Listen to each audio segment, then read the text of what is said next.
cada vez pues bueno, vemos más parejas, personas que necesitan acudir a la reproducción asistida por modelos de familia nuevos, ¿vale? Eso es cada vez más importante.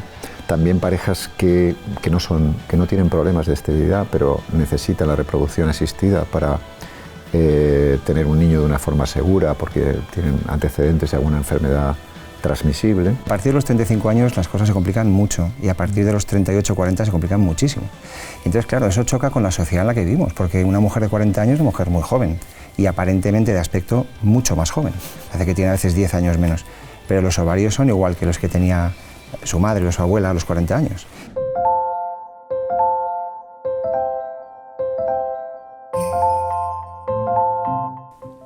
Hoy vamos a hablar de la fertilidad. Muchas parejas en España quieren tener hijos, pero tienen dificultades. Afortunadamente, en el siglo XXI, a día de hoy, tienen soluciones. Hay medicina que puede hacer posible que sean padres la gran ilusión de miles y miles de parejas españolas. Para hablar de ello, tenemos a dos figuras de la fertilidad en España, los doctores García Velasco, director médico de IBI Madrid. Doctor, buenos días. Buenos días, encantado. Y el doctor Yasser Aparicio, director médico de Ginefin. Muchas gracias por estar aquí con nosotros. Buenos días y gracias a vosotros. Vamos a empezar por lo fácil y por lo bonito. Cuando hablamos de que la gente quiere ser padre, quieren ser padres, hay una esperanza fundamentalmente. Y la pregunta es, empiezo por el final, ¿cuántos casos de éxito y de fracaso hay cuando alguien inicia un tratamiento de fertilidad? Bueno, yo creo que hoy, afortunadamente, la mayoría son casos de éxito. Es verdad que la medicina, como en todas las áreas y en la reproducción igual, tiene un límite. No conseguimos un 100%, ya nos gustaría, a nosotros y a nuestros pacientes, pero creo que hoy en día ha avanzado tanto, y lo podremos discutir a lo largo de la sesión de hoy, que efectivamente la gran mayoría de la gente que quiere tener un hijo hoy puede tenerlo. ¿Hay algún límite a la hora de hacer un tratamiento de fertilidad de cualquier tipo? Bueno, y con lo que comentaba ahora Juancho, la verdad que totalmente de acuerdo. De hecho, uno de los retos que tenemos actualmente de reproducción asistida es las tasas de desistimiento. Es decir, muchas parejas no lo consiguen porque abandonan los tratamientos de forma prematura. Y eso es uno de los objetivos que nos marcamos, es decir, cómo influenciamos, cómo nos adaptamos a las parejas, hacer tratamientos más accesibles, tener un recorrido emocional, y de hecho los psicólogos están incorporados en todas las unidades de reproducción para disminuir las tasas de desistimiento. En cuanto a límites, es una especialidad en la cual la decisión de la paciente cuenta muchísimo, y las decisiones deben de intentar ser compartidas entre el médico y el paciente. Por eso dedicamos muchísimo tiempo. Muchos otros compañeros se extrañan de la cantidad de tiempo que dedicamos a los pacientes, porque deben de entender bien qué caminos pueden tomar y deben de ser partícipes de las decisiones a tomar. Sí, sí. Cuando se habla de reproducción asistida es una esperanza, pero también hay gente que éticamente plantearé algunas cuestiones que supongo que también en esas conversaciones ayudan, por lo menos a que lo tengan claro. Claro, yo creo que tenemos por un lado los límites legales, evidentemente, que están ahí y que son, yo creo que en España en general ha habido siempre una legislación bastante progresista, independientemente del partido que haya estado en el poder. Y luego están las limitaciones personales, que efectivamente en las consultas de reproducción pues ves gente con perfiles muy diversos, unos más conservadores, otros menos, y hay cosas que efectivamente a veces te piden y no se pueden hacer, ¿no? Pero yo creo que también, de alguna manera, nosotros estamos para ayudar. O sea, yo creo que los profesionales de la reproducción en general, a veces creo que se nos ve como meros proveedores de servicio, que yo creo que eso no sería lo más adecuado, porque en el fondo algún criterio tienes que tener, ¿no? Y el médico yo creo que en algún momento tiene que decir, pues mira, yo creo que por aquí no vamos bien, o creo que esto a lo mejor no es lo más adecuado, pero es verdad que tiene que ser, como decía Chimo, un compromiso con el paciente. Al fin y al cabo, tampoco tenemos la verdad absoluta. Si creemos que hay técnicas que ayudan de muchas formas a una pareja o a una mujer a tener un niño, pero creo que hay cosas que a lo mejor no son lo más adecuado. Yo creo que la opinión del médico es importante. Luego, al final, prima la decisión del paciente. Va a haber pacientes que vayan buscando un centro donde consiga hacer lo que a lo mejor en otros no le ayudan a hacer, ¿no? Pero en general yo creo que está basado casi todo en sentido común. La gente, cuando le explicas las cosas y por qué las haces y por qué no las haces, en el fondo la inmensa mayoría de los pacientes, para empezar, confía en el criterio de un profesional, por eso vienen a vernos, y entienden que hay cosas que a lo mejor con información pero sin criterio se ven de otra forma, ¿no? Información, hoy en día hay muchísima, ¿no? Uno entra en Google y se va a encontrar un montón de información, pero no tenemos criterio. Yo puedo ver mucha información de cómo se construye un puente, pero no se me ocurre hacerlo porque no tengo criterio, ¿no? En medicina tenemos un problema, creo, y es que como hay mucha información, todos opinamos, ¿no? Y yo no me atrevo a opinar ya de cosas que no sean de mi especialidad, y a veces ni de mi propia especialidad, que no sean de mi subespecialidad, como para opinar de otros temas. Entonces, yo creo que hay la confianza que estableces con el paciente, que al fin y al cabo es una relación de confianza absoluta, en una parte de la medicina donde además no se ve nada. O sea, tú te quitas un lunar y ves que te han operado. En reproducción asistida es un acto de fe desde que entras, ¿no? Y esa confianza con el profesional creo que es fundamental para que el proceso llegue hasta el plazo que has establecido más o menos, con éxito o sin él, pero teniendo la tranquilidad de que estás haciendo todo lo posible, ¿no? Pero con una sensibilidad especial en su caso, porque no estamos hablando de medicina, estamos hablando también de sentimientos, de humanización, porque las personas van agobiadas, probablemente porque están desesperanzadas y tienen la ilusión de tener un hijo, y también con unos límites éticos suyos y de los pacientes. Efectivamente. Bueno, yo creo que nuestra especialidad es quizá la que tengamos delante personas, bueno, después de los tratamientos oncológicos, los tratamientos de fertilidad son los que más estrés producen, ¿no? Porque la fertilidad afecta al núcleo de la persona, afecta a la vida de pareja, afecta a la autoestima, afecta a los planes de futuro, es decir, que las parejas que tratamos son especialmente vulnerables, y eso nos da una responsabilidad todavía mayor.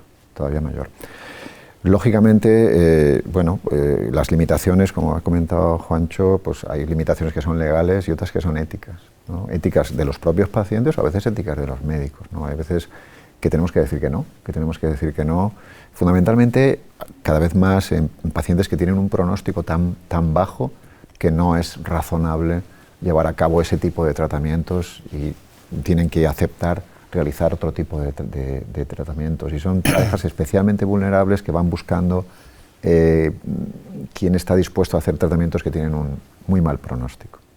Hablando de límites, voy a ir a los titulares gruesos, porque los hemos leído todos en los últimos tiempos. Se habla de niños a la carta, niños que quieren los padres que sean rubios y con ojos azules. Incluso se ha hablado de clonar niños. Y esto ya a la gente le sorprende y muchos dicen, ¿hasta dónde vamos a llegar? Sí, yo creo que falta, de verdad creo que falta información. El niño a la carta, ¿no? El famoso niño a la carta, es que no es posible. Es decir, ni queriendo se puede hacer, pero además que no tendría ningún sentido, ¿no? La clonación pasa exactamente igual. Uno puede clonar, como se han clonado muchísimas especies de animales, pero los clones se mueren. Los clones nacen y envejecen muy pronto y se mueren muy pronto. Es decir, no tiene ningún sentido, ¿no? Y además, siempre cuando hablamos de estos temas uno piensa, o sea, cómo tiene que ser el ego del que se quiere clonar a sí mismo, ¿no? Es decir, tan maravilloso es que quiere hacer uno que es exactamente igual que él, ¿no? Pero yo creo que en general la reproducción asistida, aunque tiene una parte, un componente visto desde fuera que parece casi ciencia ficción, realmente no lo es.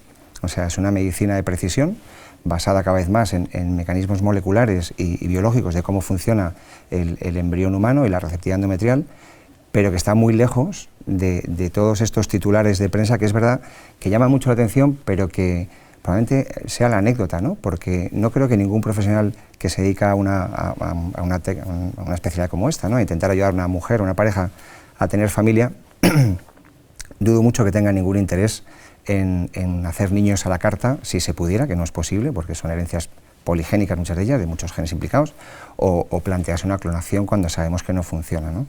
Yo creo que lo que sí nos preocupa son las limitaciones que tenemos técnicas, ¿no? Hoy en día todavía seguimos poniendo muchos embriones que no llegan a implantar, y cada vez se conoce mejor ese embrión, por tanto las técnicas han mejorado muchísimo en resultados, bajando las complicaciones, es decir, antes había muchos más gemelares que no son deseables, aunque a veces te lo piden y hay que explicar que eso no es bueno, es una complicación que hay que intentar evitar.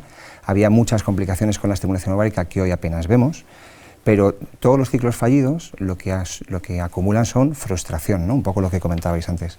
Y esa frustración hace que esto sea especialmente delicado en el manejo del paciente, ¿no? El no tener toda la información hace que hables de un pronóstico en porcentajes, en estadísticas. En un proceso donde uno da por hecho que no tiene ningún problema. O sea, en general, una pareja lo que piensa es qué tengo que hacer para no embarazarme cuando no quiera, y el día que quiera un hijo, pues me pongo y lo tendré como todos los que me rodean. Y cuando resulta que lo intentan y no lo consiguen, la frustración es enorme. Y cuando van a un centro supuestamente especialista en este tema y no lo consigue, la frustración se multiplica de forma exponencial. Entonces, entramos en una parte que médicamente hablando es muy atractiva. Yo creo que es una parte de la medicina que ha crecido muchísimo en los últimos 15 o 20 años, hemos mejorado mucho, aunque todavía nos queda, pero que tiene casi un 50% de componente emocional y de acompañamiento psicológico. Los médicos que hacemos reproducción nos pasamos más de la mitad del tiempo en consulta hablando, no haciendo nada, hablando. No, lo decía porque los particulares a veces siempre llaman más la atención que el día a día, el trabajo día a día de ustedes. Sí. Y me estaba acordando de dos cosas, de que se decía que se buscaba un fenotipo similar a la madre para que tuviera las características, que por lo menos la cara se pareciera más a la madre, eso lo he visto publicado, y luego ya al extremo es ese científico, creo que era chino, que había manipulado un embrión para aquello de que no tuvieran la enfermedad el niño que tenía el padre, que creo que eran 8 parejas que tenían SIDA, creo recordar. Eso es a lo que nos referimos cuando sorprende, ¿no? Que se utilicen los embriones manipulados. Claro, lo que pasa es que este señor chino, efectivamente, que acabó en la cárcel, incluso en China, ¿no? 3 años de cárcel. Sí, por una cosa que además es, a ver, manipular un embrión para una enfermedad que hoy tiene tratamiento es que no tiene ningún sentido. O sea, en ningún comité de ética aprobarían ese ensayo clínico, ¿no? Pero sí que es verdad que son titulares que llaman mucho la atención porque se salta un poco a la anécdota de lo que es la rutina, ¿no? Y la rutina, afortunadamente, es intentar acortar, lo que intentamos realmente es acortar el tiempo al embarazo, o sea, haciendo técnicas diversas, seleccionando mejor el embrión y que el periodo en el que esa pareja va a estar intentando embarazarse que sea lo menor posible. Esa es un poco la idea, ¿no? Y además hacerlo de la forma más sencilla posible y más segura. Y eso es lo que comentaba Juancho, hemos avanzado muchísimo en los últimos años, en que ahora en este momento los tratamientos de fertilización in vitro son incluso más seguros que los embarazos casi de forma natural en cuanto a la probabilidad de complicaciones y sobre todo del embarazo múltiple. Pero no vemos en las consultas una demanda de ese tipo de cosas. La gente lo que quiere es, pues bueno, completarse como parejas y como personas y tener un hijo de la forma más normal posible, pero no están preocupados en ese tipo de cosas de clonación o bebés a la carta, ¿no? En absoluto. ¿Qué aporta la sanidad privada que no tiene la pública en el caso de que estamos hablando de la fertilidad? Bueno, yo creo que aporta varias cosas. Por un lado, recursos, ¿no? Los recursos en la sanidad pública son limitados porque la sanidad pública lo que tiene que hace es dar servicio a cuanta más gente mejor, ¿no? Tiene que dar cobertura universal y los recursos no son ilimitados, por lo tanto hay listas de espera grandes, hay algunos hospitales que no tienen dotación de servicios de reproducción asistida, aunque pueden referirlos a hospitales de referencia con la limitación o el colapso del volumen, ¿no? La sanidad privada en España yo creo que ha permitido en esta parte en concreto el focalizar una parte de la medicina con muy alta dotación de equipos y con una muy elevada capacitación profesional.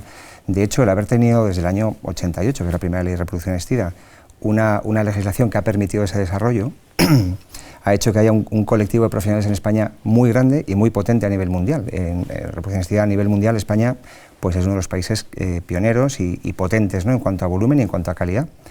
Y la sanidad privada ha permitido que muchas parejas que hubieran tenido que esperar años, ¿no?, a que fueran llamadas y tratadas, que hayan utilizado este sistema en paralelo, porque el circuito habitual muchas veces es que la pareja va a la sanidad pública, si le tratan perfecto, si no, mientras espera va a un centro privado, si se embaraza perfecto y si no se embaraza vuelve a la pública cuando le llaman. Y está un poco pivotando entre los dos porque realmente la sanidad pública la está costeando con sus impuestos y la privada se la está pagando de su bolsillo, es decir, que tampoco está haciendo nada incorrecto, ¿no? Pero eso permite agilizar el que muchas parejas que incluso por edad se habrían quedado fuera del sistema público, que hayan conseguido tener niños, ¿no? ¿Y cuál es el perfil de la mujer o de la pareja, porque es un problema de pareja, que va a sus centros a querer ser padres? Cada vez pues bueno, vemos más parejas, personas que necesitan acudir a la reproducción asistida por modelos de familia nuevos, ¿vale? Eso es cada vez más importante. También parejas que no tienen problemas de esterilidad, pero necesitan la reproducción asistida para tener un niño de una forma segura, porque tienen antecedentes de alguna enfermedad transmisible. Y bueno, es decir, que también está la pareja, pero cada vez tienen un mayor peso aquellas indicaciones dentro de la reproducción asistida de los nuevos modelos de familia, de las personas que necesitan diagnóstico genético preimplantacional, es decir, que se ha abierto mucho el abanico pues bueno, hace muchos años pues teníamos la típica pareja que estaba casada, esperaba un año, no llegaba, factor masculino. Ahora estamos teniendo una gran diversidad de personas que acuden a la reproducción asistida. Y la evolución de las técnicas en los últimos años habrá sido espectacular. Sí, han ido cambiando cosas y de hecho acompañadas a veces incluso con el cambio social, porque hilando un poco con la contestación tuya, Chimo, los colectivos, digamos, que más han crecido son, por un lado, las mujeres que congelan ovocitos para el futuro, o sea, cada vez tenemos los niños más tarde, eso es una realidad, cada año sube la media de la edad a la que una madre es madre en el mundo occidental. Eso influye en la sociedad que vamos a tener, ¿no? Claro, el cambio social también están haciendo. Eso es totalmente claro, y además claro, la diferencia que había, entre las clínicas privadas y la sanidad pública es una diferencia de edad, es decir, que si cogemos las parejas que están tratándose en la sanidad pública estaremos hablando de unos 32, 33 años y las que vienen a nuestras clínicas estaremos hablando de unos 38 años sí. o por ahí. ¿Cuál es la edad buena? ¿Cuándo tiene que ir una pareja al médico para que le hagan un tratamiento de fertilidad? Porque me imagino que irá por edades, claro, que no es lo mismo una mujer de 40 que una de 50 que una de 30. No, lo ideal, siempre decimos que cuanto antes mejor, pero claro, lo que ocurre es que con veintitantos años nadie es madre, muy pocas madres son hoy madres con veintitantos años. La edad, yo diría que ideal sería antes de los 35 para tener hijos. Y si no vas a tener hijos antes de los 35, lo que cada vez hace más la población que vemos en las consultas es congelar ovocitos para el futuro. Porque luego a lo mejor a los 39 quiere ser madre y ya tiene alguna dificultad. Si se embaraza, fantástico, pero si no, podría hacerlo con los óvulos que congeló cuando era más joven, ¿no? Claro. Pero a partir de los 35 años las cosas se complican mucho y a partir de los 38 o 40 se complican muchísimo. Y entonces, claro, eso choca con la sociedad en la que vivimos, porque una mujer de 40 años es una mujer muy joven y aparentemente de aspecto mucho más joven, hace que tiene a veces 10 años menos, pero los ovarios son igual que los que tenía su madre o su abuela a los 40 años. Y su abuela ya tenía la familia completa y su madre probablemente también, pero nosotros no.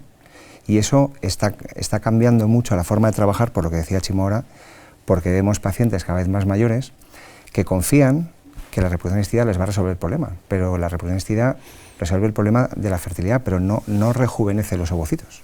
Y trabajar con ovocitos de más de 35 años cada vez es más complicado. Y hay muchas mujeres de más de 35 años. Es que los cambios sociales han llevado a unas grandes ventajas, pero en cuanto al tema de la fertilidad nos han llevado muy bien, ¿no? Porque actualmente un embarazo en una mujer de 20 años es un drama social en la mayoría de las veces, ¿eh? Mientras que biológicamente es algo, bueno, recomendable, digamos, ¿no? Y muchas parejas, muchísimas mujeres a los 40 años es cuando están en plenitud de tener un proyecto común de pareja, en plenitud de tener una independencia económica, de una madurez, de una sensación de poder llevar adelante ese proyecto reproductivo, ¿no? Pero claro, biológicamente es mucho más complicado porque bueno, la fertilidad a partir de los 35 decae de una forma considerable y a partir de los 40 mucho mayor, ¿no? Y decae de forma natural y también cuando nosotros tenemos que tratar, pues tenemos más dificultades en ese tipo de... Un dato para ser exactos, por ejemplo, una mujer de menos de 40 años que tiene una relación estable, si no tiene hijos, ¿cuánto tiempo tiene que intentarlo antes de ir al médico? Pues hombre, yo creo que si tiene menos de 35 años, como mucho esperaría un año y medio como mucho. Y si tiene más de 35 años, yo diría que a los 6 meses, por lo menos hiciese unas pruebas sencillitas. Las pruebas de un estudio básico de fertilidad son bien sencillas, las pueden hacer en cualquier ciudad de España, en cualquier clínica, cualquier hospital, no son técnicas complicadas, y con eso tienes una foto. Es decir, si tengo un problema en el factor masculino es un seminograma, y ya sé si tengo que tratarme o sigo esperando. Y si tengo una reserva ovárica adecuada y una ecografía razonable, pues ya sé un poco lo que tengo que hacer. Igual resulta que estoy esperando un tiempo y a lo mejor no hay espermatozoides en mi pareja. Claro. O tengo unos ovarios que ya están muy envejecidos y no lo sé, ¿no? Entonces, por poner cifras sencillas, yo diría un año antes de los 35, 6 meses a partir de ahí. Creo que no hay edad legal para ir a un proceso de fecundación in vitro, pero habrá un límite. Pues la naturaleza dirá hasta aquí. Sí. Que nosotros tenemos un límite que nos autoimponemos porque la naturaleza difícilmente tiene puntos de corte, pero no tratamos a mujeres de más de 50 años. ¿No? Y por norma general, por encima de los 44, 45, desaconsejamos los tratamientos con sus propios óvulos, en la mayoría de los casos, aunque habría que ver caso a caso. El trazo me imagino que es igual a riesgo. Claro, efectivamente, y o a bajo éxito, ¿no? Con óvulos propios, pero efectivamente no es una limitación legal. La ley no pone un tope por arriba, y es un acuerdo un poco, digamos, entre centros por decir, bueno, pues si más o menos una mujer entra en menopausia a los 50, 52 años, pues ahí no deberíamos contribuir nosotros, ¿no?, a conseguir un embarazo nuevo, pero si alguien se embaraza a los 60 años no es ilegal. Lo que pasa es que es algo de nuevo que yo creo que en España no creo que haya nadie que lo haga, ¿no? No, desde luego que no hay. Pero fuera de España personalizar, sí, se han hecho casos y casos Estados Unidos sí tratan en situaciones dramáticas, porque luego también la esperanza de vida es la que hay. Y la posibilidad de que, yo creo que salió publicado hace relativamente poco, un cálculo de la probabilidad de orfandad después de un embarazo con esas edades era altísima, ¿no? Entonces, quiero decir que tenemos que ser cautos en valorar cada situación. ¿Y las legislaciones en cuanto a los tratamientos se refiere son las mismas en todo el mundo? En el mundo civilizado me refiero, sí, o más avanzado, en Europa, en Estados Unidos. Nada que ver, pero ni siquiera en Europa. ¿Por qué? Ni siquiera en Europa, pues porque, bueno, en el mundo de la reproducción yo creo que hay muchos factores morales o éticos que tienen mucho que ver con el gobierno que está en ese país. Entonces, bueno, tenemos países como Estados Unidos, donde, bueno, ni siquiera hay una legislación global, en cada estado tiene su propia legislación, que son donde el paciente decide lo que quiere hacer y siempre que no haga un daño a un tercero, digamos que es una decisión del paciente. En Europa somos más de que el gobierno te dice lo que tienes que hacer, si es bueno para ti o no, o si te lo regula, pero dentro de Europa hay países tremendamente conservadores, como puede ser Italia o Alemania, que tienen muchas cosas prohibidas. Francia, que estaría un poco entre medias, curiosamente tampoco es nada progresista, y luego hay países más abiertos como puede ser España, sorprendentemente, ¿no? Pero no hay una legislación común, que se habla muchas veces, el intentar conseguir, por lo menos dentro de lo que es la Unión Europea, porque al no haber legislación común, ¿qué ocurre? Que hay pacientes que viajan de un país a otro para ser tratados en un país donde puede hacer un tratamiento que es lo que él quiere hacer y que en su país no le permiten. Pero eso porque llegamos aquí más lejos que donde van otros por cuestiones morales, por cuestiones éticas, por cuestiones... Yo creo que tenemos una legislación de la cual creo que los profesionales estaban muy satisfechos, no sé si los juristas también, porque eso lleva a otro tipo de implicaciones, pero que nos ha permitido, desde la primera ley del año 88, con algunas modificaciones, que nos ha permitido una seguridad jurídica para realizar las técnicas y una tranquilidad cuando las hacemos, y muy claro ha definido lo que se puede y no se puede hacer. Que es, bueno, es un tema de debate continuo, pero cuando lo tienes claramente definido y puedes dar opción a la mayoría de las parejas, algunas no podemos dar opción aquí en España porque está prohibido ese tipo de tratamientos, pero la inmensa mayoría lo podemos hacer y lo podemos hacer con seguridad jurídica. Eso es muy importante, que el médico se sienta seguro a la hora de indicar. ¿Y qué piden que no se puede hacer en España? Pues básicamente dos cosas, la subrogación uterina y la selección de sexo. Una tercera sería la donación entre conocidos. Que hablamos al principio, ¿no? Sí, justo.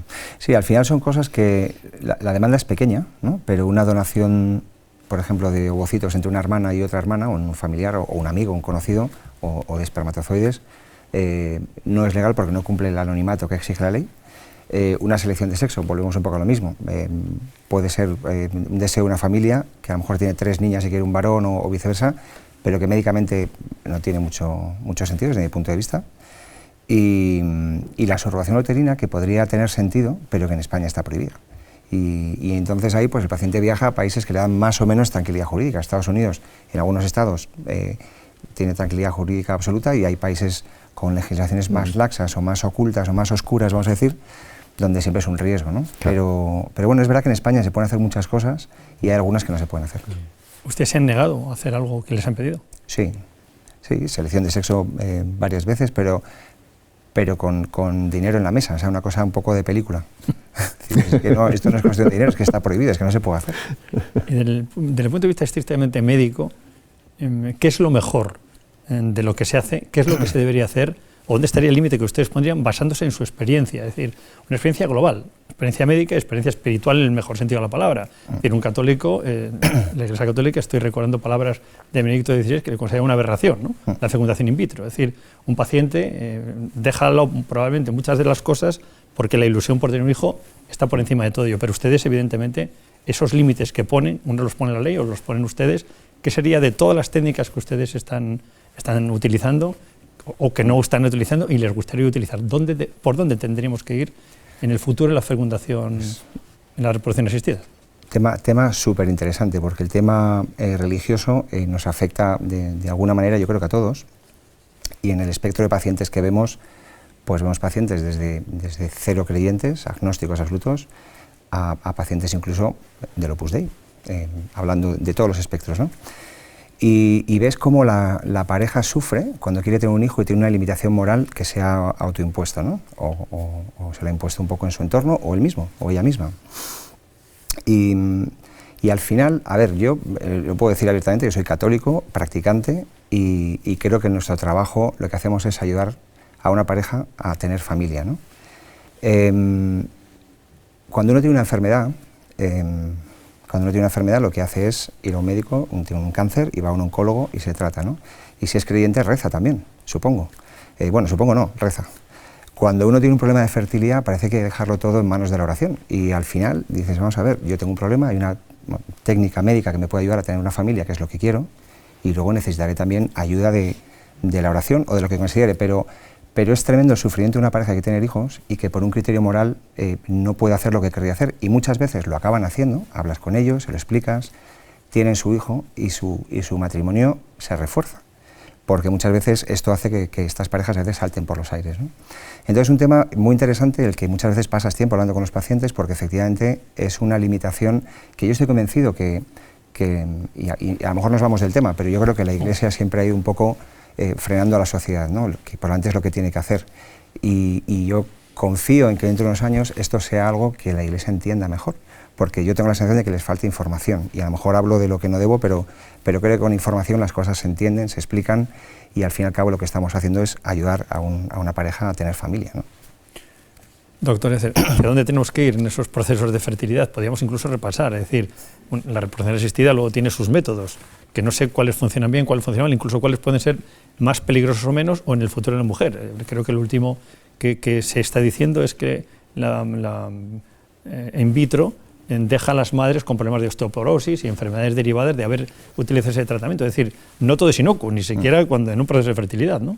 Bueno, sí es cierto que cualquier tipo de tratamiento, estamos hablando en una plataforma de medicina, y una plataforma rigurosa, y sabemos que cualquier tipo de tratamiento no puede ser todo ventajas, ¿no? Es decir, tiene algunos inconvenientes. Lo que ocurre es que sí es cierto, como ha estado comentando el doctor García Velasco, que es cierto que hay algunas personas que están radicalmente en contra de este tipo de tratamientos, ¿no? Y eso lleva a que se organizan algunos sesgos de confirmación, donde cualquier pequeña noticia con muy poca evidencia de cualquier efecto secundario de los tratamientos, pues se le dé como más importancia. Yo creo que en la actualidad los tratamientos que realizamos para intentar conseguir el embarazo cada vez son mucho más seguros. Yo creo que, y estoy muy orgulloso, imagino que Juancho también lo estará, que hemos vivido en los últimos años la desaparición de las dos complicaciones más importantes, como él ha nombrado anteriormente, de la reproducción asistida. Cuando nosotros hablamos, ¿cuáles son las complicaciones de la reproducción asistida? Todo el mundo de carrera decía la hiperestimulación ovárica y el embarazo múltiple.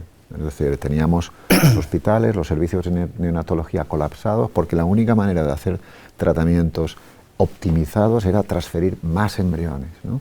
Y estimulamos mucho a las pacientes con técnicas que tenían sus riesgos, y que muchas veces teníamos pacientes ingresadas, y lo hemos vivido, pacientes que eran sanas completamente, se sometían a un tratamiento y que se veían en una situación donde incluso amenazaba su vida. Hemos terminado con las dos complicaciones. Solo transferimos un embrión, es el consejo que le damos a todas las pacientes. Es cierto que en algunos casos pues la resistencia o el hecho de transferir dos en determinadas situaciones podemos aceptar o respetar esa decisión de los pacientes, y prácticamente no tenemos hiperestimulaciones en las clínicas. Es como, yo siempre lo comento, es como si los obstetras hubieran terminado con la hemorragia obstétrica y con el parto prematuro, ¿no? Es decir, con las dos complicaciones más importantes de la obstetricia, ¿no? Yo creo que ahí podemos estar orgullosos, y yo creo que la situación es de tranquilizar a nuestras pacientes y a las pacientes que a veces sufren pensando que los tratamientos que hacemos les lleva hacia, no sé, bombas hormonales, historias que se forman y que les hacen sufrir innecesariamente, porque cada vez hacemos tratamientos que son más seguros, y tratamientos que son, como dicen los anglosajones, más friendly, es decir, que que el ver sufrir a una mujer porque piensa que el tratamiento le está produciendo unos efectos o está asumiendo unos riesgos brutales nos resulta especialmente... En fin. Claro, pero hay datos, hay que decir que ya afortunadamente en estos años se han ido generando, porque esto es relativamente reciente, ¿no? La primera niña de fecundación in vitro nació en el año 78 y esto realmente ha crecido muchísimo en los últimos 20 o 25 años, pero hay datos ya donde tú puedes compartir con el paciente la seguridad, por ejemplo, de, no sé, el riesgo de cáncer de mama, ¿no? Que es uno de los fantasmas que siempre está por detrás. Hay trabajos con miles de pacientes seguidos durante más de 20 años donde se ve que claro que una paciente que se ha tratado puede tener un cáncer de mama, pero el riesgo es exactamente igual que el de la población general. El problema es que cuando algo ocurre después de un tratamiento, parece que es fácil, ¿no?, achacárselo al tratamiento, y nosotros no estamos ni a favor ni en contra. Nosotros lo que tenemos que hacer como médicos es ser críticos con los datos y explicárselo al paciente, y el paciente decide, ¿no? Pero al final el objetivo que preguntabas antes, el objetivo final tiene que ser tener un niño único, sano, en casa y a término, ¿no? Ese es el objetivo final, y cuanto antes lo podamos conseguir, mejor. ¿Qué nos falta? Pues que si estamos embarazando a un 90-95% de estas parejas, de estas mujeres, conseguir embarazar a ese 10% restante, que son parejas que podrían embarazarse, a lo mejor si no abandonaran, o que podrían embarazarse si hiciéramos las cosas con conocimiento que hoy no tenemos, ¿no? Por eso hay tantísima investigación ahí asociada. Por esto, cuando hablamos de tener un hijo, de fertilidad, no es solamente fecundación in vitro, es decir, el 80% obviamente con un tratamiento médico y farmacológico pueden tener solución. Bueno, 80% yo creo que es un poco generoso. Yo creo que con tratamiento médico conseguimos algunos embarazos, con inseminaciones conseguíamos más embarazos antes que ahora porque la edad de la paciente ha subido. Cuando veíamos parejas de 30, 32 años era realmente sencillo, con algo de medicación, algún fármaco y una técnica sencillita. Hoy en día, si la media está en los 38 años, que es donde están los pacientes que vemos, eso quiere decir que hay muchos pacientes de 40 y 42 que no se pueden permitir el lujo de estar 6 meses con algo sencillito y luego 6 meses con inseminación, y si no me funciona me hago un in vitro con 43, no la vamos a embarazar ya. Vamos a hablar ahora de las de más de 40. El timing es muy importante, claro. Pero lo que sí tenemos claro es que las causas, o sea, la clasificación etiológica, las causas de la esterilidad clásicas, con esas sí hemos acabado. Es decir, es muy raro que una paciente anovuladora, una paciente con un síndrome de ovario poliquístico o con una amenorrea central, pues no consigamos hacer que ovule. Es decir, que con eso ya terminamos hace mucho tiempo. Una paciente con un factor tuvárico, que era la otra causa clásica de la esterilidad, también a través de la fertilización in vitro podemos conseguirlo. Y un factor masculino, que era la tercera pata de las causas de esterilidad,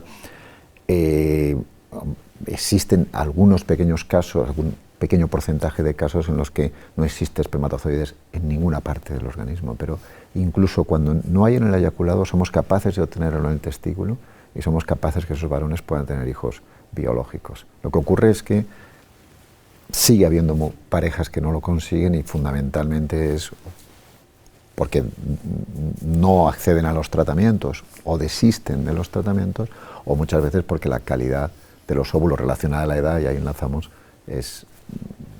impide totalmente. Vamos a ir a ello ahora, pero titular en la prensa: España suma miles de embriones abandonados sin poder destruirlos. Esto parece un contrasentido. ¿Por qué? Es una responsabilidad que realmente donde recae en la pareja, ¿no? Y también en eso yo creo que hemos aprendido mucho, ¿no? Yo honestamente creo que no hay tantos embriones como a veces se cuenta, sinceramente, porque las parejas en general son responsables, es decir, de un embrión congelado no se olvidan de él. Y la ley les permite hacer varias cosas, entre otras ponérselo o incluso donarlo a otra pareja, ¿no?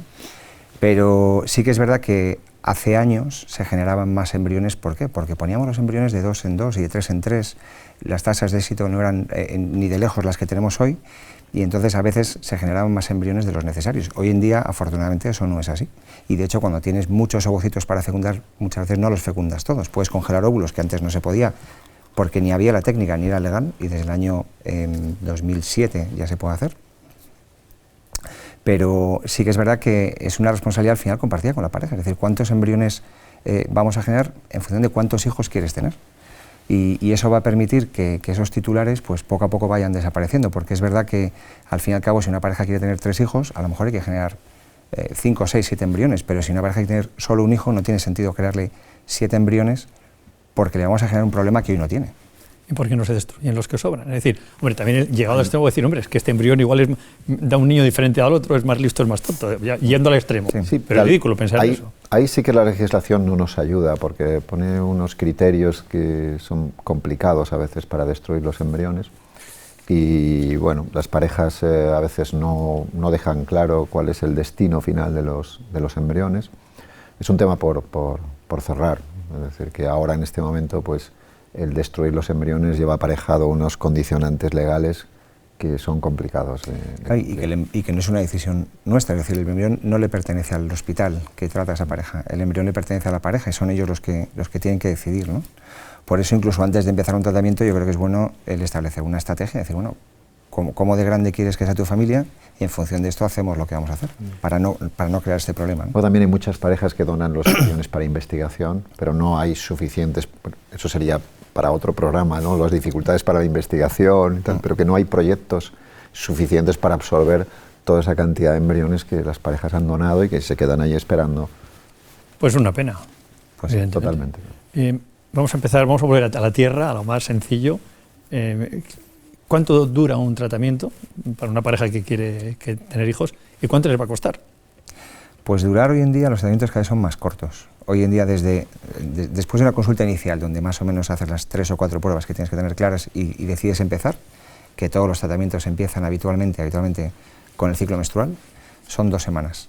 En términos redondos son 2 semanas de lío, digamos, de inyecciones, ecografías, la extracción de ovocitos o la inseminación, el proceso que sea, ¿no? En 2 semanas uno empieza y acaba y en 2 semanas tienes el resultado. A diferencia de otros procesos en medicina que hay que esperar 1 año o 5 años a ver cómo me va la enfermedad, aquí en 15 días sabes si ha funcionado o no. Y si es un centro privado, que lo tendrá que pagar el paciente, pues los precios van a ser variables, pero por poner un abanico generoso, digamos, un tratamiento sencillo, una inseminación, pues estará entre 500 y 1.000 euros, vamos a decir, y una fecundación in vitro puede estar entre los 4.000 y los 6.000, más o menos, y si a eso hay que añadirle un estudio preimplantacional de enfermedades que pudiera llevar el embrión y que se pudieran diagnosticar, pues otros 2.000 o 3.000 euros, más o menos. Un poco, no sé si... Sí, pues estar por ahí un poquito más, un poquito menos, dependiendo de la clínica y sobre todo dependiendo de la complejidad del tratamiento. Sí es cierto que a veces hay algunas complejidades que hemos ido añadido para dar más seguridad y, por ejemplo, bueno, yo creo que los avances más importantes han sido en las técnicas de congelación y eso hace que a veces muchos tratamientos no terminen con la transferencia inmediata, sino que los embriones se congelen y se puedan transferir más tarde. La congelación de embriones, congelación de óvulos, óvulos propios, óvulos donados, digamos, ¿eso lleva alguna complejidad? ¿Da exactamente igual? ¿De nuevo aparecen los problemas éticos? Bueno, tiene una complejidad... Son eficaces, evidentemente. Sí, son súper eficaces. De hecho, la congelación hoy en día recupera prácticamente el 95% de lo que congelas, algo que antes no veíamos. Yo creo que somos unos afortunados de haber vivido el pasado y el presente, ¿no? En la reproducción asistida, que ha habido un cambio espectacular. Hoy en día, prácticamente cada ovocito que congelas o cada embrión que congelas va a sobrevivir. O sea, ha mejorado la eficiencia tremendamente. Tiene que tener una seguridad legal, efectivamente, pero no genera más complicaciones en el recién nacido. Uno de los miedos, ¿no?, de una madre futura es si el congelar mis ovocitos o el congelar mis embriones va a hacer que luego mi hijo tenga algún problema o desarrolle algún tipo de patología. Y en absoluto, ¿no? Yo creo que los registros europeos, nacionales, americanos y el seguimiento de estos niños demuestra que son absolutamente seguros, ¿no? Y lo que son muy eficaces. Y si hablamos de óvulos donados, mucho más eficaces. ¿Y por qué son mucho más eficaces? Porque son mucho más jóvenes. O sea, el tema que siempre pivota alrededor de la fertilidad es la edad de la madre. Cuanto más joven es la madre, más fácil es todo. El varón casi que tiene una presencia simbólica, vamos a decir, pero si el ovocito es joven, casi siempre es bueno. Si el ovocito es mayor, aunque esta madre en potencia ya tiene una vida muy sana, se haya cuidado muchísimo con deporte y con dieta y no ha fumado y no ha bebido, pero si tiene 42 años, tiene 42 años, eso no lo vamos a poder resolver. Siempre se habla de la donación de óvulos y de comprar y pagar. Eso estéticamente, ahora que va a ser madre, la va a dar igual. Parece, yo me da igual porque yo lo que quiero es ser madre.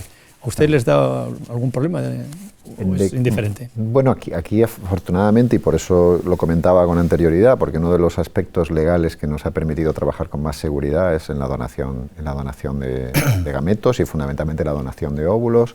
Y ahí la Comisión Nacional de Reproducción Humana Asistida pues ha fijado un poco lo que puede considerarse una compensación normal a un proceso de donación. No hay pago por los óvulos, es completamente altruista. y de forma completamente anónima, con una seguridad genética que no soñábamos hace unos años.